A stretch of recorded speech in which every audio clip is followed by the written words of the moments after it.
Alhamdulillah, segala puja dan puji hanya milik Allah Subhanahu wa ta'ala. Salawat dan juga salam kita hadiahkan kepada Rasul kita Nabi besar Muhammad sallallahu alaihi wa ala alihi wasallam. Pagi menjelang siang ini kita akan membahas satu hadis Nabi yang di dalamnya ada 5 perkara, di mana 5 perkara ini amalan-amalan yang ringan tetapi memiliki pahala yang sangat besar sekali, baik yang kita akan dapati di dunia ataupun di akhirat. Hadis ini dikeluarkan oleh Imam Muslim dalam sahihnya dari sahabat Abi Hurairah radhiyallahu anhu. Nabi sallallahu alaihi wasallam bersabda, "Man naffasa am mu'minin kurbatan min kurabid dunya, nafasallahu anhu kurbatan min kurabi yaumil qiyamah. Wa man yassara ala mu'sirin yassarallahu alaihi fid dunya wal akhirah.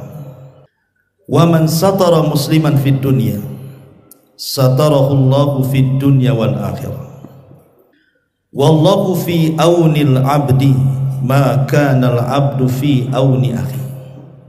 Wa man salaka tariqan yaltamisu fihi ilma sahhalallahu bihi tariqan ilal jannah. Wa majtama'a qaumun fi baiti min buyutillah yatluna kitaballah wa yatadarasunahu bainahum illa nazalat alaihimus sakinah wa ghashiyatuhumur rahmah wa hafathumul malaikah wa dzakarallahu fi man indah wa man batta'a bihi amaluhu lam yusri' bihi nasabuhu." Ma'asyiral muslimin wal muslimat rahimakumullah. Perhatikan hadis ini, hadis yang sangat mulia sekali. Kalau hadis ini diamalkan di masyarakat Islam, maka dipastikan masyarakat itu akan baik. Kalau hadis ini diamalkan di dalam rumah, dalam satu keluarga, maka saya pastikan keluarga itu akan menjadi keluarga saleh dan salehah.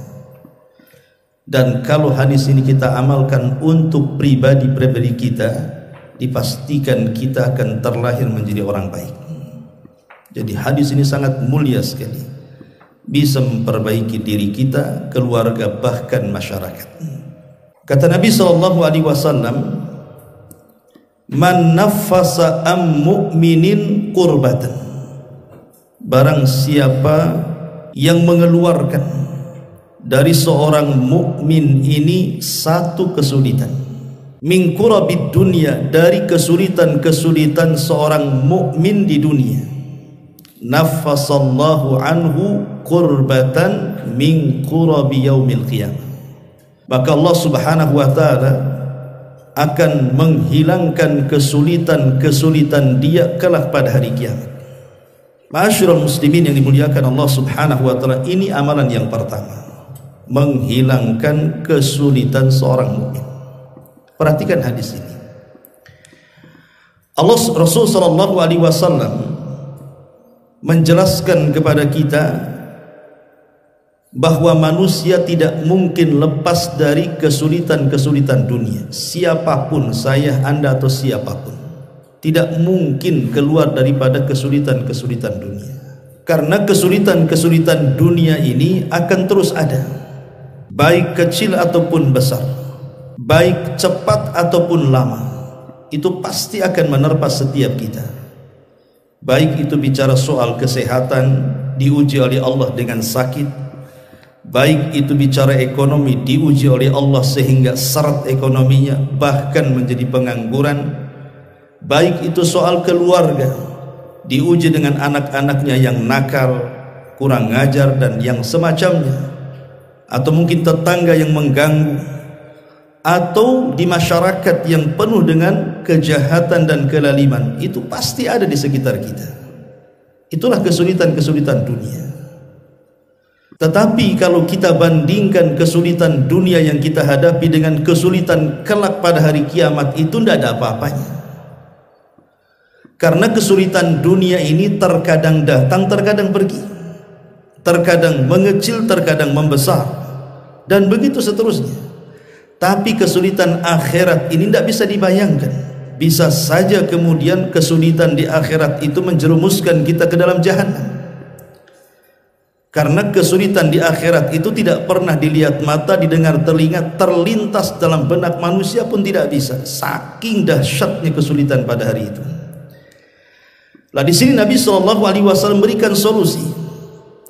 Barang siapa yang menghilangkan satu kesulitan, lihat bahasa Rasul, bukan kesulitan-kesulitan yang banyak yang harus kita hilangkan, satu saja.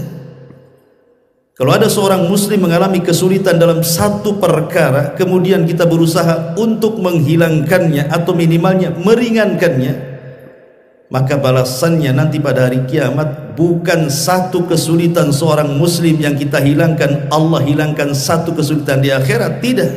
Tapi bahasanya Allah akan hilangkan kesulitan-kesulitan yang banyak kelak pada hari kiamat. Jadi satu kesulitan yang kita hilangkan, Allah balas dengan banyak kesulitan yang Allah akan hindarkan kelak pada hari kiamat. Ini namanya apa? Amalan yasir, amalan ringan, tapi pahalanya segudang. Karena satu kesulitan saja bisa menghilangkan banyak kesulitan. Itulah yang disebut dengan amalan ringan tapi pahala besar. Dan menghilangkan kesulitan dari seorang muslim itu ada dua macam. Ada yang sifatnya ma'nawiyah, ada yang sifatnya hissiyah. Yang sifatnya ma'nawiyah ini tidak mesti dengan materi, tetapi bisa saja menghilangkan kesulitan pada orang lain itu mungkin dengan kalimat-kalimat yang baik, dengan nasihat-nasihat yang indah. Bukankah Rasul yang mengatakan al-kalimatu at-tayyibatu sadaqatun? Ucapan yang baik ini sedekah. Umpamanya ada saudara kita ini sedang dirundung dengan sebuah masalah. Biasanya kalau ada orang yang bermasalah itu kan pengen curhat tuh biasanya, biar plong lah minimalnya. Lah kemudian kita datang menghibur dia dengan kata-kata kita, dengan motivasi-motivasi kita, dengan kalimat-kalimat yang indah, yang santun, yang bisa melembutkan hatinya. Itu saja sudah bisa menghilangkan kesulitan orang. Umpamanya ada orang kena musibah, entah orang yang dicintainya meninggal dunia, kita datang takziah, kemudian kita hibur dengan kata-kata kita, kemudian dia tenang dengan kata-kata kita, itu sudah menghilangkan kesulitan dia tuh. Atau mungkin ada orang sakit, kita tidak bisa memberikan materi, mungkin dana untuk berobat, beli obat ataupun ke rumah sakit. Mungkin kita bisa memberikan referensi lah kepada orang yang sakit itu. Oh, ada orang yang sakit sama dengan kamu, dia minum obat ini, herbal ini, herbal itu dan yang lainnya, dia sembuh. Akhirnya dia carilah obat-obatan yang kita isyaratkan itu. Itu saja sudah menghilangkan kesulitan orang itu. Ma'asyiral muslimin wal muslimat rahimakumullah. Ataupun lebih daripada itu, kalau kita bisa memberikan materi, ya itu lebih baik lagi. Kalau memang seperti itu, seperti ada orang sakit, maka disunahkan kalau kita menjenguk orang sakit itu, kalau bisa bawalah obat-obatan yang bisa menyembuhkan dia. Mungkin kita bukan medis seperti dokter yang tahu penyakit ini obatnya kan itu. Ya kita ambillah obat-obatan yang umum seperti bawa madu, habatus sauda, air zam-zam, kan itu kan umum tuh ya. Yang itu adalah obat-obat yang secara syar'i bisa mengobati segala penyakit. Maka disunahkan seperti itu, atau disunahkan berdoa. Itu bagian menghilangkan kesulitan. Maka siapa yang menghilangkan satu kesulitan saja di dunia bagi seorang mukmin, kelak pada hari kiamat banyak kesulitan dia akan Allah hilangkan. Luar biasa. Lah dalam poin pertama ini, Rasul tidak menyebutkan balasan di dunia, tapi menyebutkan balasan di akhirat. Siapa yang menghilangkan satu kesulitan seorang mukmin di dunia, Allah akan hilangkan banyak kesulitan dia di akhirat. Lihat, kenapa Allah akhirkan balasannya di akhirat?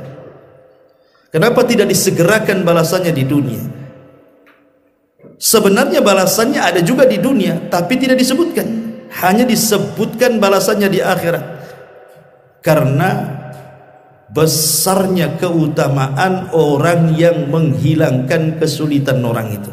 Makanya Allah akhirkan balasannya kelak pada hari kiamat. Saking agungnya masalah yang pertama ini, sehingga Allah akhirkan balasannya pada hari kiamat.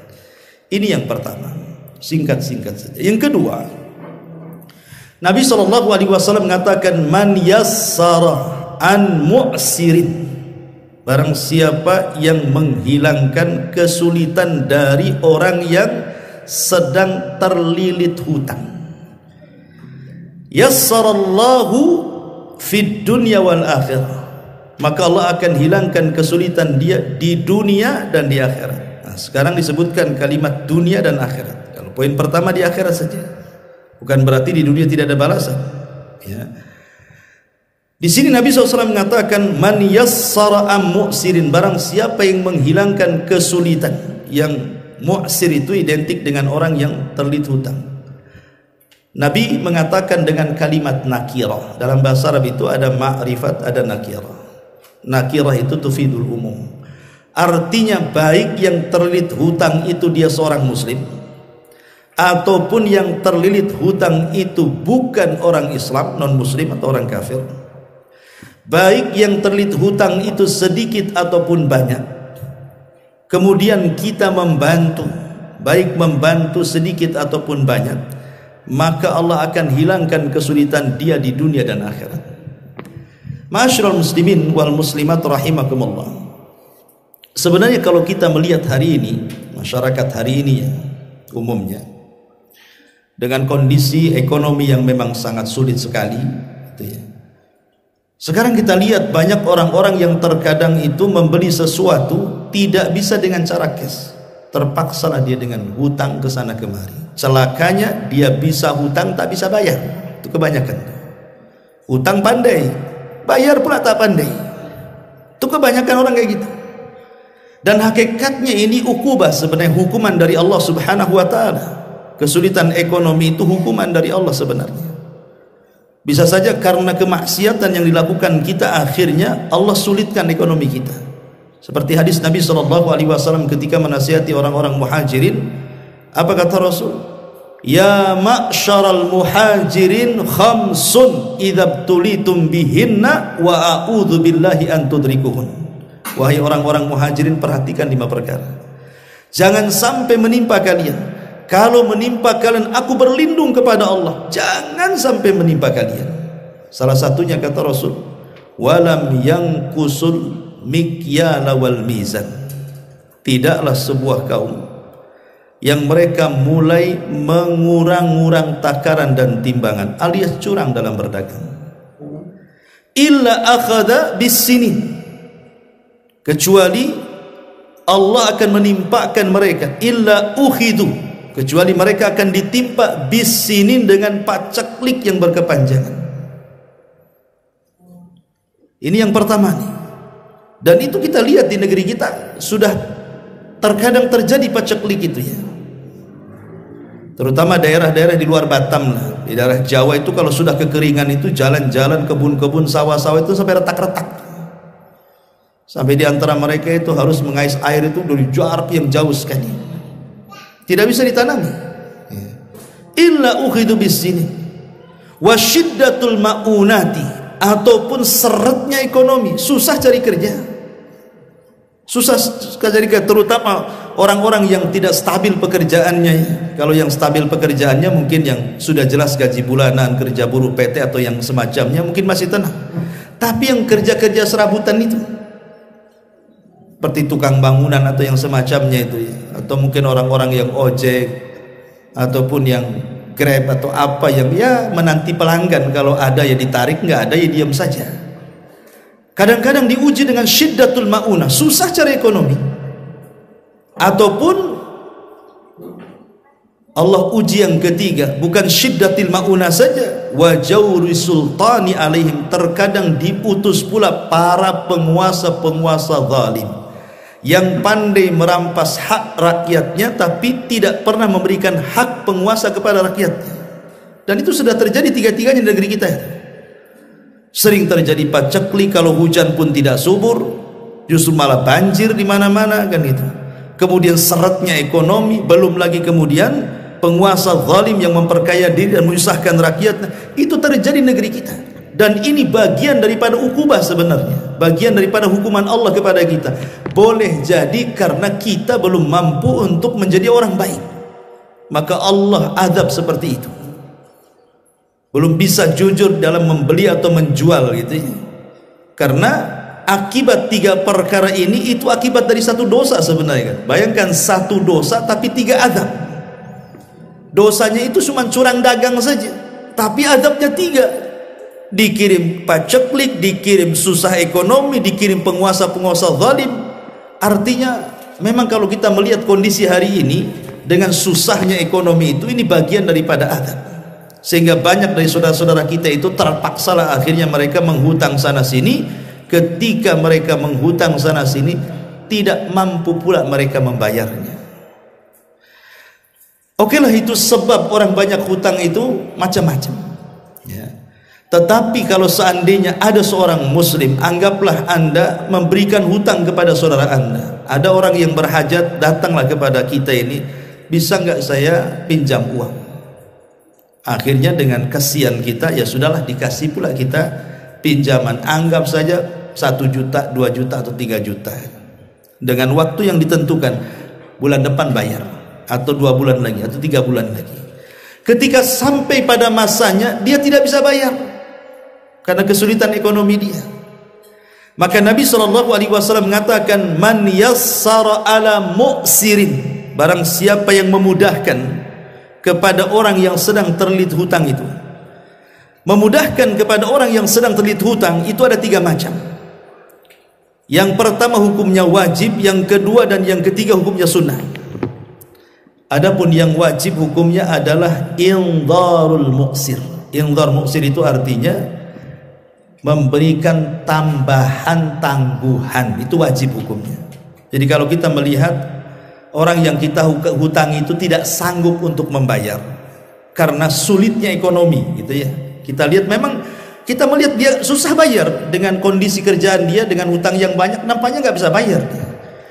Kalau seperti ini, maka wajib kita hukumnya untuk menambah waktu bayaran. Ya sudahlah, kalau memang bulan ini kamu tak bisa bayar, maka kapan-kapan saja kau bisa bayar, atau mungkin saya kasih waktu lagi 2-3 bulan lagi. Ini hukumnya wajib hukumnya. Karena Allah yang mengatakan fanadhiratun ila maisaratin, hendaklah kita memberikan tangguhan kepada orang yang kita hutangi. Ini wajib hukumnya. Kemudian yang kedua, kalau tidak bisa seperti itu, ataupun kalau ingin lagi di atas itu gitu ya, maka kita boleh mengurangi hutangnya. Hutang kamu kan 1 juta sama saya, sudahlah tidak apa-apa, kamu bayar 500 saja, yang 500-nya saya ikhlaskan. Nah, itu lebih bagus lagi. Tapi lebih bagus lagi yang terakhir, dengan cara apa? Biisqati kulli, dengan cara menggugurkan semuanya. Ya sudahlah, nampaknya kok tak bisa bayar hutang, saya ikhlas sajalah, udah ambil uang itu. Enak nih yang ketiga ini kalau ada. Ini yang ketiga ini memang mulia, tapi memang nggak bisa Ustadz. Sekarang ini yang ngutangi tidak lebih galak dibandingkan yang dihutangi. Kadang-kadang yang berutang lebih galak kalau ditagih itu Ustadz. Kadang saya takut mau nagih katanya. Nggak bayangkan, mau nagih takut dia, sama yang dihutangi. Harusnya yang takut tuh yang dihutangi kan gitu. Karena yang namanya hutang itu membuat stres di malam hari, membuat hilang badannya di siang hari, sembunyi di kolong ranjang dia. Tetapi hari ini justru terbalik. Kadang-kadang yang jahat itu justru yang dihutang itu. Betapa banyak orang-orang yang kemudian menghutangi akhirnya disakiti oleh orang yang dihutang itu. Sampai kejadian ada orang yang berhutang itu akhirnya dia membunuh orang yang menghutangi, bukan berterima kasih lagi, menyakiti lagi, naudzubillah. Nah ini namanya memudahkan orang yang kesulitan, baik dengan cara menangguhkan waktunya, baik dengan cara kemudian memotong yang dihutangi, atau menganggap lunas walaupun tak bayar. Maka kalau 3 perkara ini bisa kita lakukan, apa kata Rasul? Yassarallahu lahu fid dunya wal akhirah. Allah akan mudahkan kehidupan dia di dunia dan di akhirat. Kenapa? Kalau dia tidak bayar, Allah ganti. Jadi kalau seandainya kita ikhlaskan, ya sudahlah, separuh saja kau bayar, atau ya sudahlah, ambil saja uang itu Allah akan ganti. Cuman tidak terasa saja, boleh jadi dengan diganti harusnya kita sakit akhirnya sembuh. Tiba-tiba ekonomi kita kemudian melambung. Boleh jadi anak-anak yang tadinya nakal jadi soleh. Kita tidak tahu ganti Allah seperti apa. Yang jelas Allah akan ganti itu. Nggak mungkin Allah tidak ganti. Karena Allah akan mudahkan kehidupan dia di dunia. Lebih-lebih lagi di akhirat. Sampai ada satu kisah, sebutkan hadis yang sahih. Ketika Allah Subhanahu wa taala memanggil seseorang yang catatannya itu semua penuh dengan keburukan, tidak ada baiknya, catatan dia itu jelek semuanya, dihadirkan di hadapan Allah. Kemudian Allah Subhanahu wa taala katakan, hal minka minal hasanat, kau punya kebaikan enggak? Dia mengatakan, tidak punya ya Allah, tidak punya kebaikan aku, katanya. Illa, kecuali dulu memang aku pernah kaya di dunia dan aku punya umal, pekerja ini punya hutang kepadaku. Ketika aku melihat dia tidak sanggup bayar, maka aku pun lepaskan hutang-hutang itu. Maka Allah mengatakan, sebagaimana engkau melepaskan hutang-hutang saudaramu, maka hari ini ku lepaskan semua kesalahanmu, katanya. Nah, ini menunjukkan bahwa bagaimana Allah Subhanahu wa taala akan mudahkan di dunia ataupun di akhirat. Ini yang kedua. Yang ketiga, Nabi SAW mengatakan, man satara musliman fid dunya, man satara musliman fid dunya satarahullahu fid dunya wal akhirah. Siapa yang menutup aib seorang muslim di dunia, maka Allah akan tutup aib dia di akhirat, di dunia dan di akhirat. Di zaman sahabat, ada sahabat namanya Utsman ibn Affan radhiyallahu anhu. Utsman ibn Affan radhiyallahu an pernah berkuasa, dan itulah khalifatul muslimin yang paling lama kekuasaannya. Kalau Abu Bakar 2 tahun, ya kan, Umar ya sekitar 10 tahun, Utsman ini yang lama. Jadi Utsman itu dilaporkan oleh bawahannya bahwa ada sekelompok manusia yang sedang bermaksiat kepada Allah, bergerombol gitu. Ya mungkin kalau sekarang ini ya nongkrong-nongkrong, mabuk-mabuk atau apa gitu. Akhirnya kemudian kata Utsman, baik, kita akan lihat siapa orang-orang itu, kita tangkap, kita hukum gitu. Akhirnya kemudian bocor pula nih rahasia penggerebekan ini, sampai pula kepada orang-orang yang kumpul itu. Ketika Utsman datang dengan beberapa orang untuk menangkap orang-orang yang sedang bergerombol itu, rupanya sudah buyar, sudah pergi. Nah, kan banyak sekarang yang gitu kan, polisi mau gerebek sabung ayam, polisinya kayak di jalan, udah hilang semua orang penyabung itu, bocor ya kan. Entah dari mana bocor itu ya, bukan atap aja yang bocor, informasi juga bocor juga.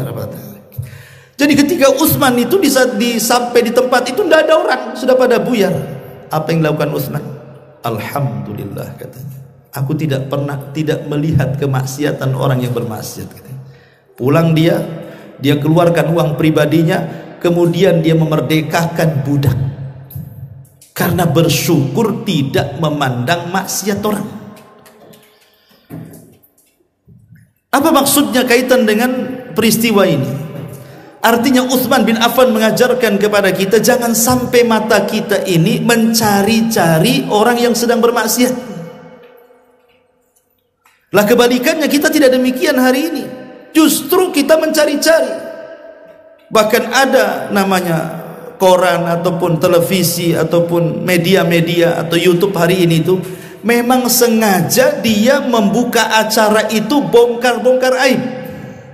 Cari itu di mana-mana aib artis ini, pejabat ini, pejabat itu. Memang dicari-cari, dikorek-korek tuh. Habis dapat berita, oh langsung diviralkan. Gimana ceritanya? Ini membongkar aib orang ini. Nggak boleh. Makanya saya nasihati ibu-ibu, di Batam ini kan rata-rata lain dengan di kampung. Kalau rumah itu kan rumah kebun, jadi urusan tetangga terhalang kebun. Itu kalau di desa tuh. Kalau di kota kan kopel-kopelan kan. Jadi apa yang terjadi dengan orang sebelah kadang-kadang ibu-ibu tahu tuh. Kalau laki-laki kan nggak tahu karena kerja. Yang lebih tahu urusan tetangga sebelah kiri kanan depan atas bawah itu ibu-ibu tuh. Kadang-kadang dilobangi pula rumahnya, sengaja ditempel kupingnya di situ. Ada apa yang terjadi di samping rumah tuh? Maka kalau seandainya ibu tahu nih, anggaplah tetangga ini bermasalah keluarga dia, sampai marah-marah, caci maki dan lain sebagainya. Ambil kapas bu, masukkan ke lubang telinga. Kalau bisa jangan dengar. Ini tidak, malah kemudian tanya kepada tetangga sebelahnya, kau dengar ribut-ribut gak sebelah tuh? Dengar apa sih? Nah ini kan masalah ngoreng-ngoreng nyari-nyari. Ya. Jadi ibu kalau seandainya ada orang-orang ribut-ribut, kemudian tetangga yang tak ribut tanya kepada ibu, saya tadi lewat ribut-ribut, ibu dengar nggak? Nggak dengar, padahal ibu paling dengar sendiri tuh. Ini enggak sengaja direkam pakai MP3. Nah ini kan masalah, ya lebih jauh lagi itu udah kurang ajar. Jadi tidak boleh mencari-cari aurat orang lain. Di zaman Rasul itu ada seorang namanya Hazal. Hazal itu punya budak namanya Maiz. Maiz berzinah dengan budak wanita. Kemudian ketahuan sama Hazal majikannya. Akhirnya dinasehati, karena kau sudah berzina, kau harus datang kepada Nabi. Kau bersihkan tuh dosa-dosa. Dinasehati, terpengaruh Hazal Maiz ini karena tuannya menasihati. Tetapi kemudian disarankan jangan langsung pergi kepada Nabi. Maiz ini pertama datang kepada Abu Bakar, tapi Abu Bakar melarang, jangan kau datang kepada Nabi. Kau usah ceritakan, tobat saja kamu. Gak puas juga Maiz ini, datang kepada Umar. Umar pun menasihati, jangan kau datang kepada Nabi, tobat saja. Tapi karena dia merasa berdosa, karena sudah dinasihati oleh majikannya Hazal, Maiz ini datang kepada Rasul dan mengatakan, ya Rasulullah, inni zanaitu fatahirni. Rasul, aku sudah berzina, bersihkan aku. Kata Rasul, alah kau ini hanya peluk-peluk saja, kamu ini hanya pegang-pegang saja, pulang-pulang kau tak berzina kok. Maksud Rasul itu, jangan ngaku sudah tutup aib, bertobat, itu maksudnya. Tapi karena Maiz ini terus-terusan ngomong seperti itu dan minta dihukum, akhirnya Rasul mengatakan kepada sahabat, cek tuh kejiwaan si Maiz itu, jangan-jangan dia gila pula, atau dia mabuk, dia ngomong nyerocos gak jelas. Akhirnya dicek, enggak, sehat Rasul, dia enggak pemabuk, dia enggak gila katanya. Akhirnya kalau begitu ya sudah, karena dia yang minta, dan ingat pengakuan itu sekuat-kuat dalil. Kalau orang sudah ngaku tidak perlu saksi. Saksi itu didatangkan kalau nggak ngaku, ya. Jadi tidak perlu saksi lagi kalau udah ngaku. Akhirnya kemudian ditegakkan hukum kudu. Kumpul sahabat, diikat si Maiz, dipendam selutut, ya nggak diikat, dipendam di tanah selutut, kemudian dilempari. Karena sakit lempar batu itu, kena batu-batu, nggak tahan Maiz ini, padahal dia yang minta dihukum rajam.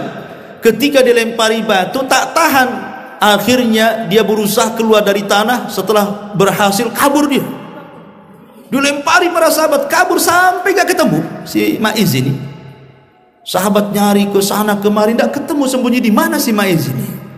Qadarullah pula, lewatlah Abdurrahman ibn Auf, nampak Maiz lari, ditangkap sama dia, kemudian diikat. Setelah diikat di pohon, datanglah sahabat yang nyari tadi sambil melempari batu, akhirnya dilempari sampai mati, terikat di pohon itu. Kabar ini sampai kepada Rasul. Rasul sedih.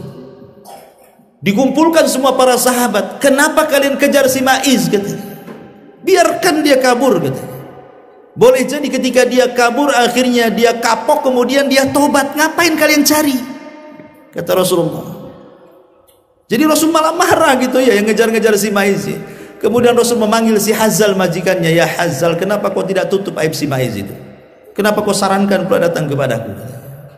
Lihat bagaimana Nabi SAW berusaha menjauh, ya, dari aib manusia itu, tidak mencari-cari. Harusnya kita seperti itu. Bahkan Umar bin Khattab itu pernah mengumpulkan para sahabat banyak dan mengatakan, wahai para sahabatku, termasuk Ali di situ. Bagaimana menurut kalian kalau seorang pemimpin berjalan-jalan di malam hari, kemudian dia melihat ada orang berzina terlihat oleh kedua mata penguasa itu? Apakah perlu ditangkap dan dirajam? Atau kalau dia belum menikah perlu dicambuk dan diasingkan setahun? Memang ini Umar menceritakan dirinya sendiri tapi dengan bahasa umum. Jadi Umar itu malam-malam memang keluar, tampak ada orang berzina, dan itu bukan suami istri. Tapi Umar berusaha untuk menutup aibnya, tetapi dia coba meminta fatwa kepada para sahabat-sahabat yang lainnya. Kata Ali, ya Amirul Mukminin, apakah engkau ada saksi? Apakah penguasa itu ada saksi? Kata Umar, penguasa itu tidak punya saksi, hanya dia aja melihatnya. Maka kata Ali, jangan dihukum, tutup aibnya katanya.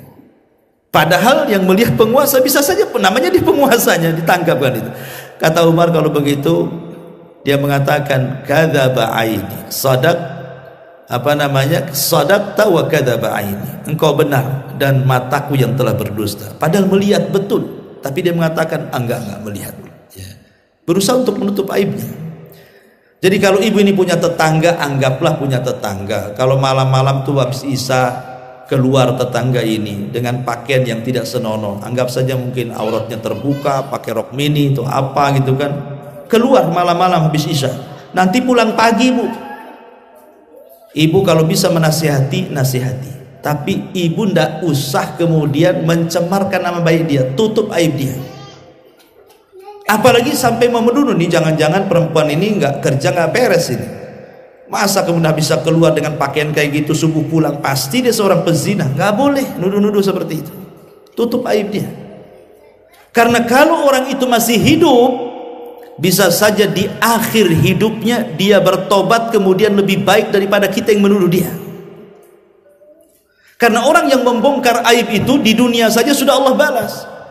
Saya pernah bercerita di pengajian yang lain itu, ada seorang imam, dia masbuk. Kemudian setelah datang ke masjid rupanya sudah qomat. Yang menggantikan dia justru jemaah orang awam, karena nunggu imam lama, akhirnya digantilah sama orang awam yang jemaah di situ. Rupanya baca surat tersilap-silap, salah-salah. Jadi imam ini membenarkan dari belakang karena dia masbuk kan.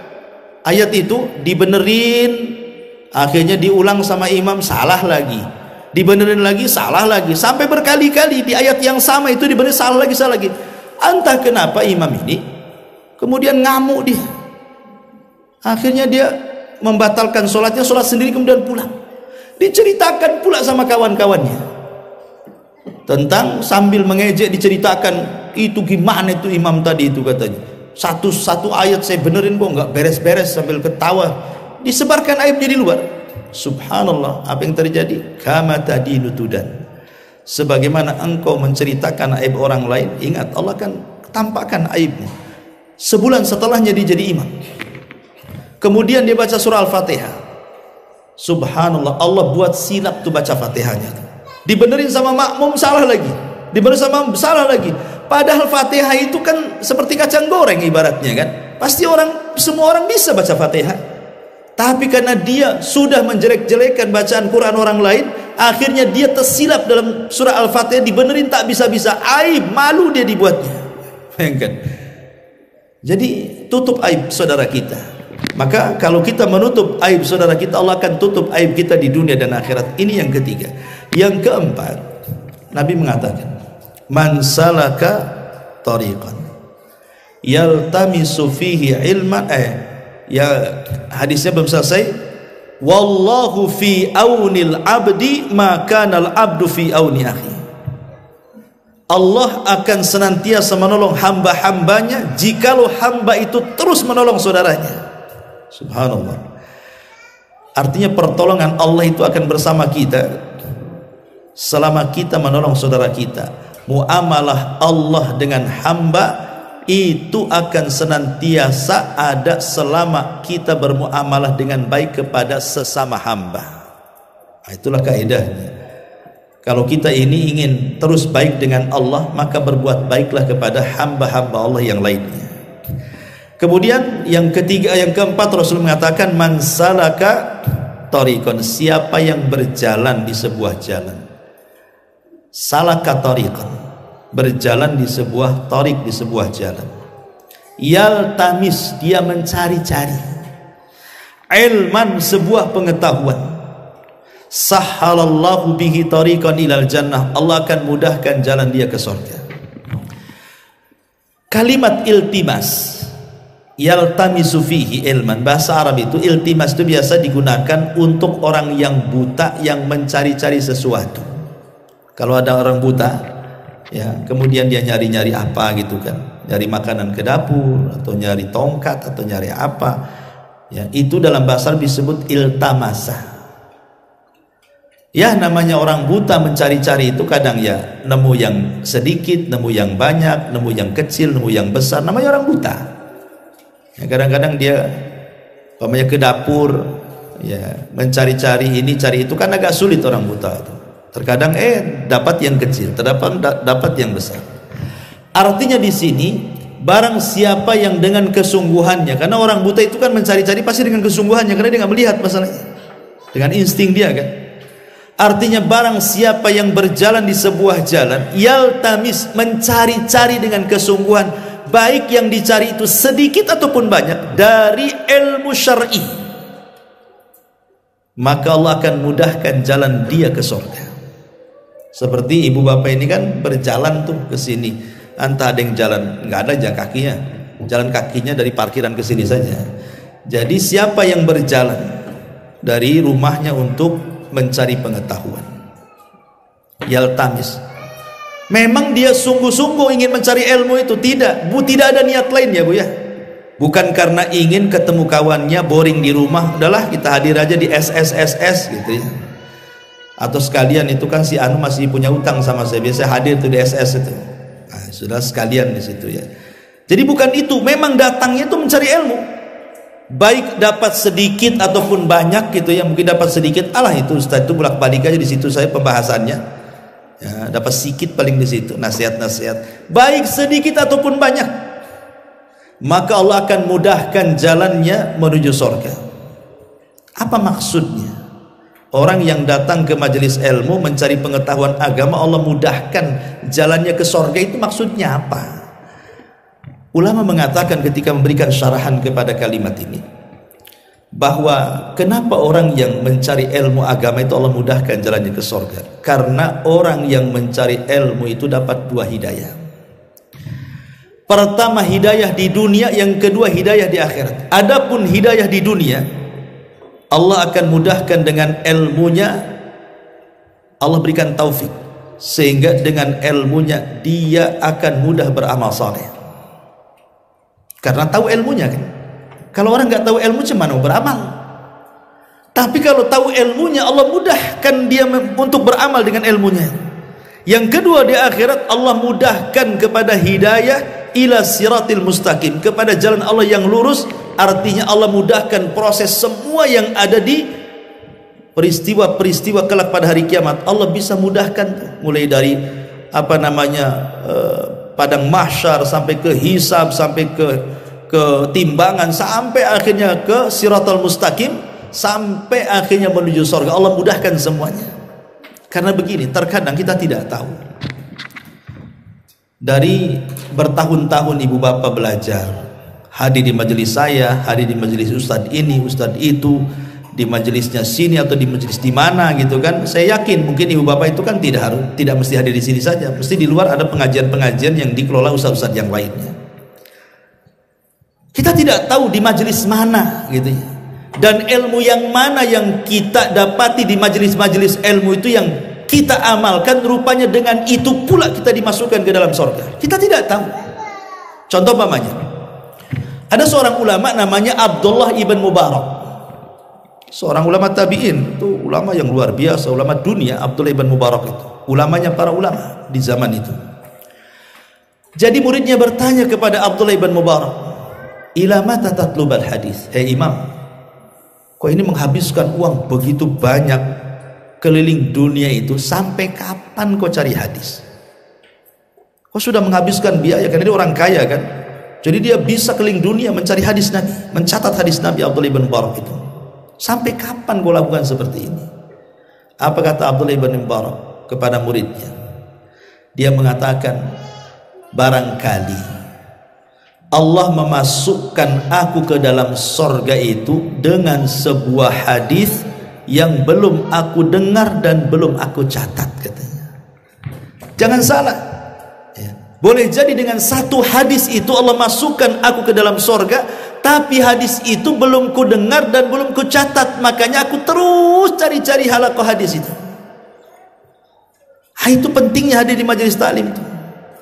Boleh jadi mungkin adalah di pengajian kemarin atau hari ini atau mungkin nanti lagi ada sebuah pengetahuan yang baru diketahui kemudian diamalkan, boleh jadi itu pula yang memudahkan kita masuk sorga. Contoh umpamanya Abi Dawud As-Sijistani. Abi Dawud As-Sijistani ini seorang pengeluar hadis. Maka kalau kita membaca hadis kan rawahu Abi Dawud, diriwayatkan Abi Dawud. Abi Dawud itu namanya Abu Dawud As-Sijistani. Satu hari dia sedang rihlah untuk talabul ilmi. Naiklah dia perahu karena harus nyebrang, ya, pakai perahu di tengah sungai. Rupanya Abi Dawud itu mendengar di tepian sungai itu ada orang bersin. Maka Abi Dawud mengatakan kepada yang punya kapal ini, bisa nggak kok antar aku ke orang yang bersin itu? Kata yang punya kapal, enggak bisa, ini sudah di tengah, kalau aku balik lagi ke situ habisin bensin saja, rugilah saya, katanya. Lanjut aja lah, kita sebentar lagi mau sampai, katanya. Kata Abi Dawud, bagaimana kalau ku tambah ongkosnya 1 dinar lagi? 1 dinar besar, karena dinar itu emas, kalau diemaskan 4 gram lebih. Kata yang punya perahu, oh kalau gitu maulah saya, katanya, kalau kau tambah 1 dinar. Akhirnya dikasih 1 dinar, tolong antarkan aku ke yang bersin itu. Diantarkan ke yang bersin. Sampai di depan orang yang bersin, Abi Dawud bertanya, apakah kamu tadi bersin? Iya. Kamu baca alhamdulillah enggak? Baca. Kalau begitu, yarhamukallah. Kemudian ngomong sama sopirnya, udah itu aja, kita pergi lagi. Bayangkan, hanya menjawab yarhamukallah, bayar 1 dinar, kemudian pergi lagi.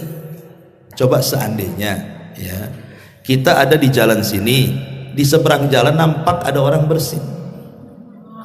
Ibu bapak datangi, bersin tadi kamu pak ya? Iya. Baca alhamdulillah enggak?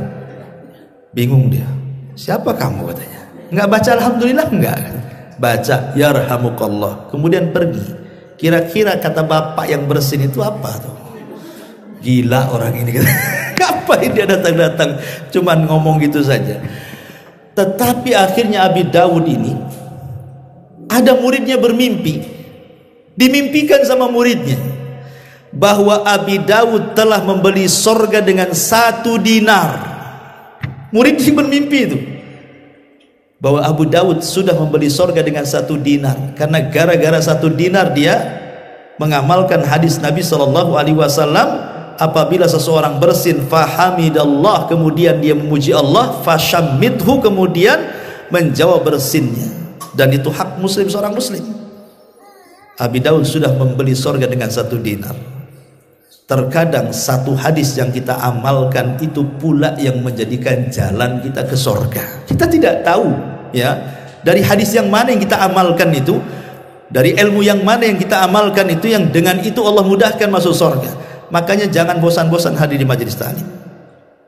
Karena walaupun mungkin pembahasannya diulang-ulang itu saja, terkadang orang hadir di majelis taklim itu bukan ingin pengetahuan saja, tapi ingin dapat berkah yang ada di majelis itu.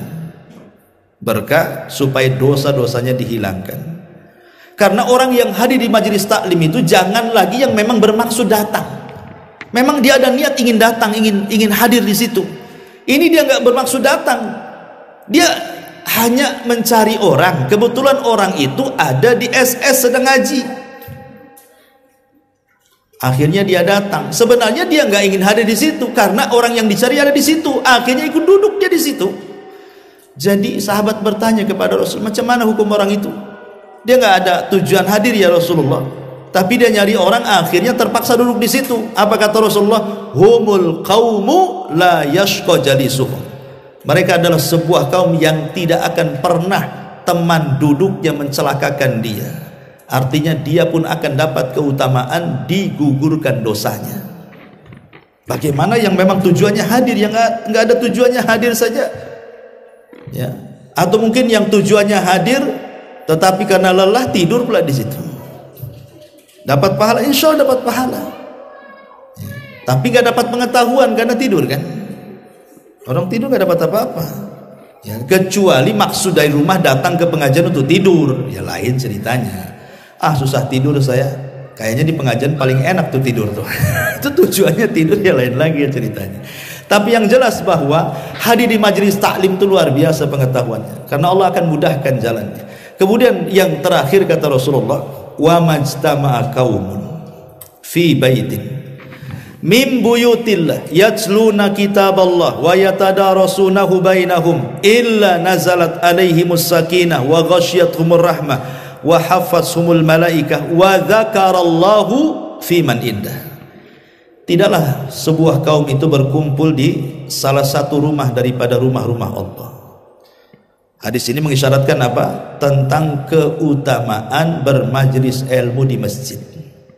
Tapi dalam riwayat keutamaan ini tidak mesti thalabul ilmi di masjid, karena ada riwayat juga fi majlis, di sebuah majlis, ya kayak kita ini di majlis ya. Tetapi tentu afdoliyahnya kalau ngaji di masjid. Kalau kita afdolan ya, cerita afdolan tentu di masjid, di musola lebih baik lagi, karena bagaimanapun di situ rumah Allah. Tapi bukan berarti kemudian hadis ini tidak berlaku kepada orang yang bermajlis di luar masjid. Berlaku juga, karena ada riwayat yang lain fi majlisin, di sebuah majlis. Di situ dibacakan Quran, di situ dibacakan hadis, kemudian dipelajari Quran dan hadis di majelis itu. Apa yang terjadi? Maka dia akan banyak mendapatkan keutamaan. Pertama, ditebar rahmat di tengah-tengah mereka. Yang kedua, ditebar ketenangan di tengah-tengah mereka, zahiran wa batinan, baik zahir ataupun batin. Yang ketiga, sayap malaikat dikepak-kepakkan di atasnya sambil memintakan ampun kepada Allah akan dosa-dosa orang yang dihadir di majelis itu. Dan yang lebih hebat lagi adalah Allah akan menyebut nama kita yang hadir di sini atau di tempat lain di majelis-majelis ilmu di hadapan malaikat yang ada di langit sana. Nama kita akan disebut-sebut di hadapan Jibril, Mikail, Israfil dan seluruh malaikat yang ada di langit oleh Allah, kemudian dipuji-puji nama kita. Luar biasa. Hanya hadir di sini, di langit dipuji-puji nama kita. Jadi dari sini juga tentang keistimewaan orang yang hadir di majelis taklim juga. Allah akan berikan 4 keutamaan yang luar biasa. Itulah amalan ringan tapi pahalanya besar. Cukup duduk di majelis taklim tetapi memiliki 4 amalan tadi. Dan Allah tutup hadisnya, wa man batta'a bihi amaluhu lam yusri' bihi nasabu, bahwa yang lambat amalnya tidak bisa dikejar nasabnya. Hari ini kita lihat di medsos polemik soal nasab Ba'alwi itu, rame di medsos itu. Ya, ada yang mengingkari, ada yang kemudian menetapkan. Masing-masing punya hujah, masing-masing saling menghujat. Sebenarnya kita gampang. Kita sebagai ahli sunnah wal jamaah, kita tidak akan masuk soal anda ini keturunan Nabi atau bukan, mengalir pada diri anda darah Nabi atau bukan, kita tidak peduli. Karena kita hanya mengamalkan hadis, siapa yang lambat amalnya maka tidak mungkin dikejar nasabnya. Mulia itu bukan karena nasab, mulia itu karena ilmu. Makanya sebelumnya diceritakan tentang keutamaan ilmu, baru setelah itu bicara nasab.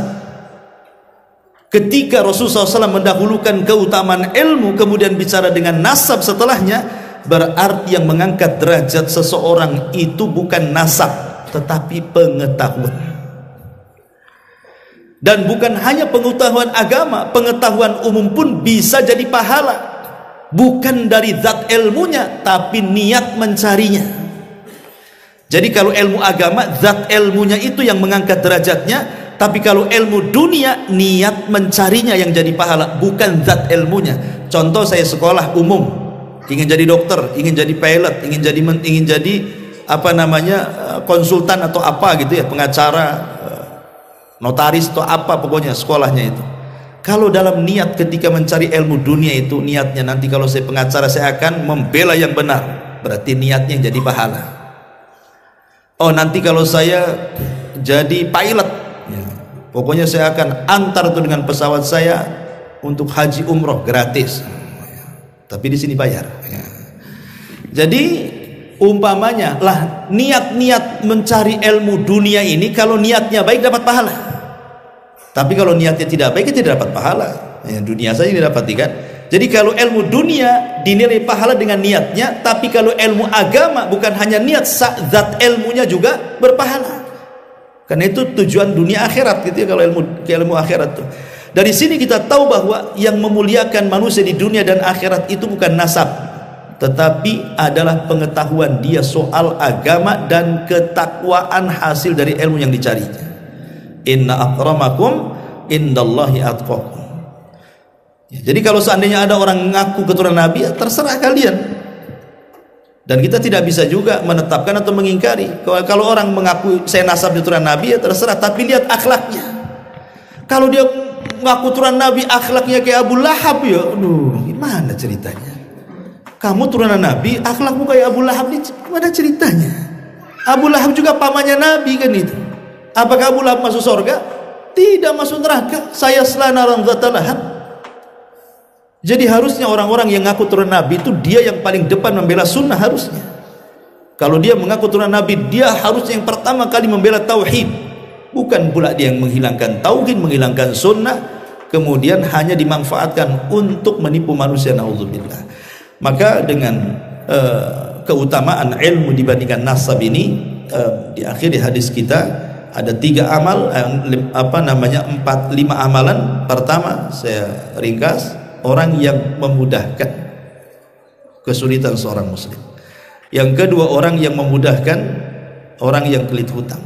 Yang ketiga, orang yang menutup aib seorang muslim. Yang keempat, orang yang berjalannya saja itu sudah dapat pahala untuk mencari ilmu agama.